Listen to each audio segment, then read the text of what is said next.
Dragon, the hatchling. Prologue.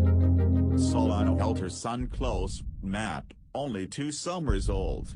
She looked at Matt lovingly, the flames behind her hair look white. He giggled and tilted his head as the flames grew higher. With a weak sob, Solana put Matt on the floor, and ran out of the flames, leaving the boy behind, still smiling.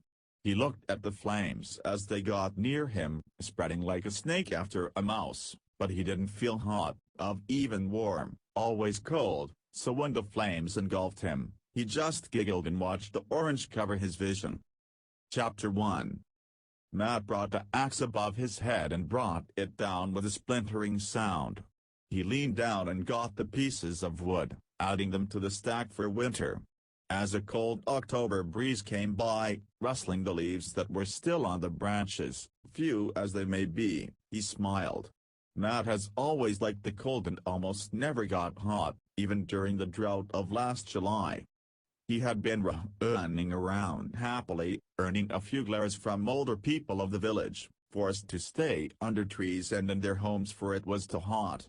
Matt started stacking the wood in a small wooden wheelbarrow, one at a time, until he had a small pyramid, putting the few extra logs on the side, and lifted it with a slight grunt. It wasn't heavy. Matt was strong for his age, or any age really, but his shoulders had been hurting for a few months now. He hadn't told anyone, afraid they might make him stop working. Matt loved to work, it gave him time to think, and be himself, which he tried not to be. Matt never really fit in, he was always staring into space and rambling about fairies which everyone knew had gone extinct, but Matt instead that he saw all sorts of creatures in this forest, wildest of them all, a dragon. Many people believed that dragons were there, but seeing one never happened, and if you did you simply didn't speak of it, for they might throw you in jail for being crazy. But Matt never stopped believing. Magic was out there, he knew it, he just had to find it. He pushed the wheelbarrow down the trail, biting his lip. His shoulders hurt bad today, but he didn't stop, for he knew Elither and Zoe needed the wood for winter. Elither and Zoe were Matt's parents. For as long as he could remember, Zoe had put him to bed at night and Elither had taught him letters and numbers, which he picked up unnaturally fast. Suddenly, Matt fell to the ground withering in pain, his eyes firmly shut, and he saw fire, beautiful, dangerous fire, all around him. When he opened his eyes again, he saw that the wheelbarrow had fallen over him. As he started stacking the wood again, a woman, with light blonde hair, the opposite of Matt's coal-black hair, she was weeping, surrounded by fire, beautiful fire.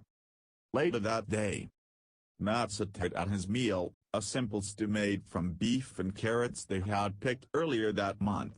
He stirred it slightly with his spoon, before taking a bite from it. The stew was thick and full of flavor, delicious. He ate fast, hoping to get a few words in with Elither and Zoe. Why don't I ever call them Mom and Dad? He thought to himself as he finished his stew. Putting the spoon down he looked at them trying to choose the right words. Hey, my shoulders have been bothersome lately and ever since they started to hurt I would see things like, 5, or ice, or really, a crying woman. Do you know what might be happening? He asked hopefully. They always made Matt feel better. He watched them curiously freeze and slowly put their spoons down, with a small smile, sad smile. Zoe said, Matt, we love you but we haven't been completely honest with you. Chapter 2. Matt blinked, his mind was blank. He stared at her for 5 minutes, making Zoe shift uncomfortably. Not honest about what? He asked, hoping it was something very insignificant like his age or something. Elither glanced at Zoe, but she just smiled sadly, and raised an eyebrow at them. They didn't keep many secrets from Matt. They even told him that Elither didn't work because his hands don't work. Zoe smiled calmly, eyes shining. Why he had no idea, turning to Elither. Elither cleared his throat, and started talking in his rough, deep voice. You are not our son, We found you in the ashes of a burnt-down home. Some people thought you were a demon, so we took you in. Most people still think you are." Elifter took Zoe's hand, and smiled at her before turning back to Matt. He hadn't moved the entire time Elifter was speaking, deep in thought. Finally, Matt had the naivete to ask, "Was she my mother? The woman in my visions?" He looked at them but knew that he did not have an answer. They didn't speak at all. Matt gripped the table, confused, so confused. He stood up and looked at his what guardians, parents, he didn't know. He just wanted to get away. Zoe sighed and reached over, covering his hands with hers. "Why don't we take you there? To where we found you?" Matt looked at her, getting an idea, and nodded quickly. "Then I might be able to find out who I am." Zoe winced slightly, feeling hurt, but nodded. "Let's get ready." After gathering a few things, and putting them in his pack, Matt stood by the door eagerly, wanting to go. Soon later they were walking up a hill, and looked around. A few trees and vines surrounded him, but nothing strange. "So, where is it?" Zoe looked at him. "You're standing on it." Matt looked around, seeing nothing. Then he saw a beam, covered in vines and decayed. Matt looked close and see more shards of glass coming out of the ground, a chair half buried and blackened from the fire, even what looked like a doll, only its head showing, one eyeglass missing. Matt looked at his feet and sighed, then blinked. There on the ground, half buried, it was a perfectly smooth stone. He crouched and dug it up, then gasped quietly. In his hand was a perfect, pure white, smooth flat stone, slightly smaller than his palm. But it didn't feel like a stone. Matt knew this was a scale, and by the size, he was sure it was a dragon scale. Matt grinned to himself, and stood up, planning to show Zoe, who had been unnaturally quiet. When Matt turned around and looked at her, she was holding what seemed to be a necklace. He blinked, and walked over to her, pocketing the scale as he walked to her. He crouched beside her and patted her back slightly. "I'm ready to go now, if it's okay," she nodded, putting the necklace around her neck. Zoe stood up, and with a small sigh, a sad sigh, she walked down the hill, staying on the small trail, until they got home. By the time they got home, the sky was dark, with just a thin strip of bright, fiery orange in the western sky. Matt went to his bed, lighting a candle to examine the scale. He turned it over in his hand, and frowned. It just wasn't right. Why was a dragon scale in the ruins of an old townhouse? Matt placed the scale on the back of his hand, and stared at it. He gasped, seeing it started to glow. But as it started to glow brighter, he screamed, an intense burning sensation filling his body.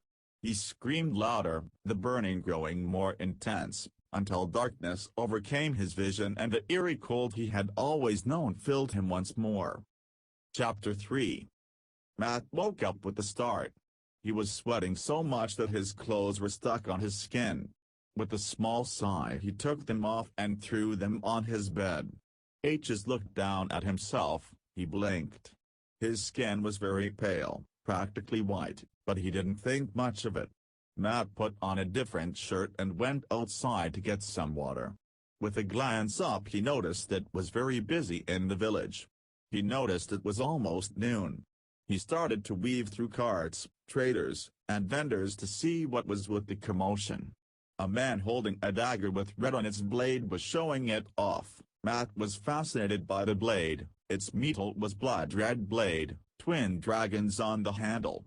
The man moves to Matt and Matt walks in front of the crowd to watch as the man said, "This blade is red from the blood it has spilt, is so sharp it can cut through anything." He took out a rock and easily cut it in half. Matt wasn't satisfied, so the man growled at Matt, pulling out a bar of lead and cuts it in half with ease. Matt still was satisfied and yawned.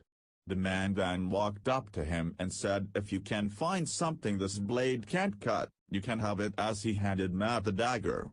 So Matt picked up a stone and drops it. The blade cut through. Then Matt slashed at his wrist and the dagger broken into pieces. The crowd looked at Matt in amazement. The man said, "What are you?" Matt began picking up the broken blade and said, "I don't know." The man said, "Don't worry about those, I've got more, I'll be right back." The man ran to his car, pulled out another blade just like the broken and brought it to Matt. Matt blinked and walked back home with his new prize, happily fingering the hilt. It was warm. "That's strange," he thought, taking out the blade and looking at it. It started to hurt even, until with a small gasp he dropped it. It was steaming. After a while he picked it back up and sheathed it, running home again. His life was getting